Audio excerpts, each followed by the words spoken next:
This looks all right. Tell me, why are you interested in this job? I need a steady job, Mr. Wiley, with a chance to go places. I see. Now, this one job you had with the Central Distributing Company, you worked there for 18 months? Yes, sir.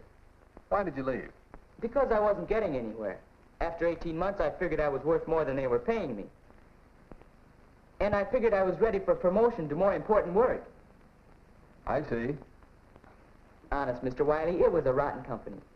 I don't know why I stayed as long as I did. Tell me, were you fired? Yes, I was. But it wasn't my fault. The company just up and started firing people. Retrenching, they called it. What do you think of that? I think it's a pretty normal situation. A business has to live within its income. Many factors affect that income. Sales, general economic conditions, the development of new industries that replace old ones. For these and many other reasons, businesses often go through periods of adjustment and reorganization when they're forced to let people go. I didn't do anything. Why me? You said that in 18 months you hadn't gotten anywhere. That's right. Other fellows who started later were promoted right over my head. How much warning do you need?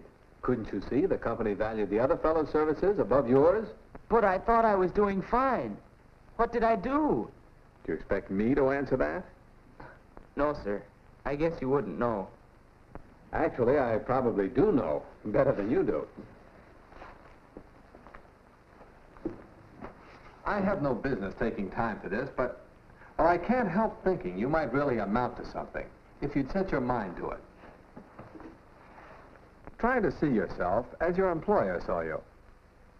Better still, let me give you a picture of a case I really do know. It's about a young man who came to work in our shipping room here, and another young man.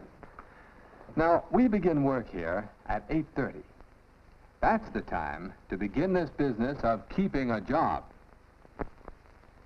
And that's the time Bob Anderson began work every day. We could depend on him to be on time and to do his work on time. You might call him an eager beaver, but look at it from the employer's point of view. Wouldn't you like to have Bob working for you?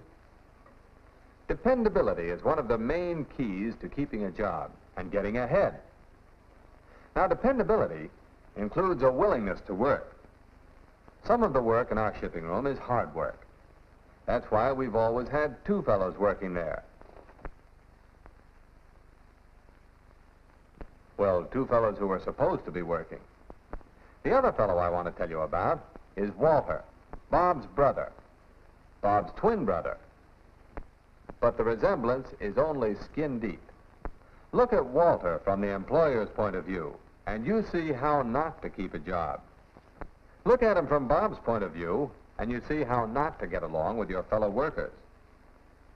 On the other hand, Bob would be popular wherever he worked.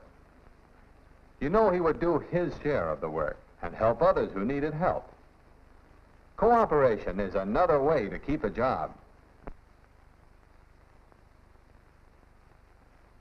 Walter finally decides to go to work, but a job he was supposed to do first thing. Actually, he was supposed to run them off the evening before, but he put it off. This is how not to be dependable, how not to cooperate with the company and with your fellow workers in your own and other departments. Poor Walter. Who should come into the shipping room but me? The boss always seems to find out. Walter's manner gave him away. Now, it isn't hard to learn to make good, clean copies on a duplicating machine. And this wasn't the first time I'd had to criticize Walter for making poor copies. And it wasn't the first time he tried to alibi his way out of a situation. The fact was, Walter just couldn't take criticism. Yet how can a man expect to improve on a job if he won't listen to the very people who can help him? Just before closing time, you'll find Bob getting the shipping room ready for the night. And you'll find Walter getting himself ready. so he won't be a second late punching the clock. An employer sees this as a sure sign that a man isn't really interested in his work. I ask you, if you were the employer and had to cut down your staff, which fellow would you keep? Well, that's not hard to answer. But why didn't you go ahead and fire this, Walter? Now, don't be too hasty. I'm only telling you about Walter's bad points. He did enough work to hang on to his job. As long as times are good, there'll be jobs for fellows who just barely do enough to get by. But to keep a job when the going gets rough, you need to insure your job. Make yourself so valuable your employer can't let you go. We've talked about dependability and cooperation. Now, another prime quality is initiative. And for once, I have something good to say for Walter. It's not hard to understand why he was unhappy whenever shipments were left just inside the door. The packages had to be hauled all the way across the room for wrapping, then hauled back again when they went out. If you don't like the way things are done, you can spend a lot of time complaining about it. That was Walter's usual way. But this time, he got an idea, and he knew what to do with it. In every company, there's plenty of room for improvement, and the management usually welcomes suggestions from employees. Walter's idea was a practical one, so we adopted it. The company benefits through time saved and less handling of packages. The fellows in the shipping room benefit through having one of their harder jobs made easier. And Walter improved his standing with his employer by his display of initiative. But one good mark isn't enough. One day, not long after, Walter was taking advantage of a lull in the work, and Bob was bringing the shipping records up to date when... What you got there? Shipment for you.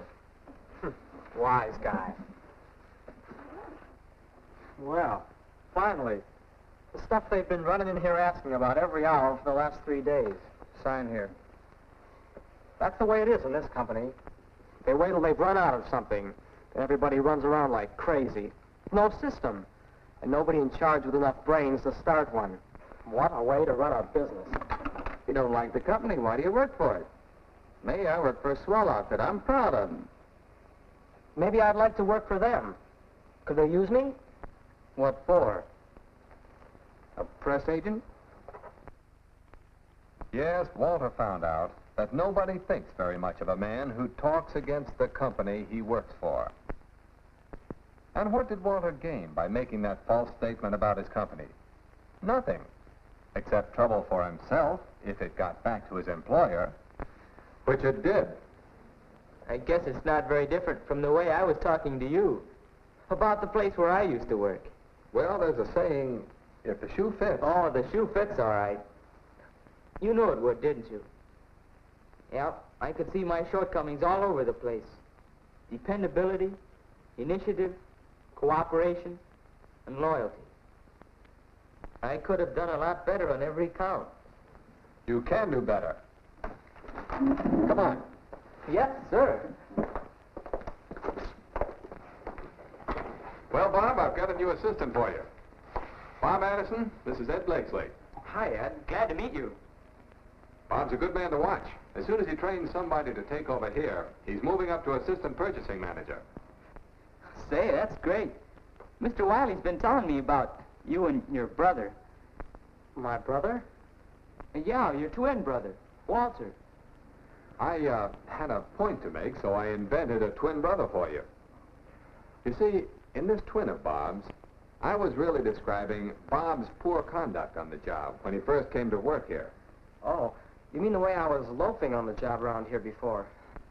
I get it. And then you... Well, if you can... Say, Mr. Wiley, did I ever tell you about my twin brother?